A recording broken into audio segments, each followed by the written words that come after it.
29 सितंबर 2025 की रात लखनऊ में यूपी पुलिस ने अपनी फुर्ती और संवेदनशीलता से एक युवक की जिंदगी बचा ली। तालकटोरा थाना क्षेत्र का 28 वर्षीय फोटोग्राफर गर्लफ्रेंड द्वारा सोशल मीडिया और मोबाइल पर ब्लॉक किए जाने से आहत होकर तनाव में था और इंस्टाग्राम पर पोस्ट कर उसने नींद की गोलियां खाकर अपनी जीवन लीला समाप्त करने जा रहा था।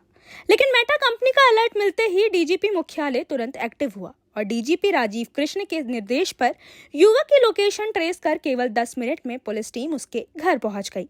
मौके पर युवक के हाथ में बड़ी मात्रा में गोलियां थीं, जिन्हें पुलिसकर्मियों ने तुरंत छीनकर उसकी जान बचाई। बाद में काउंसलिंग के दौरान युवक ने स्वीकार किया कि वह भावनाओं में बहकर गलत कदम उठाने जा रहा था और अब कभी ऐसा न करने का वादा किया। परिवार ने समय रहते साहस और जिम्मेदारी दिखाने के लिए यूपी पुलिस का आभार जताया। गौरतलब है कि 2022 में मेटा और यूपी पुलिस की साझेदारी से अब तक 1376 जिंदगियां बच चुकी हैं।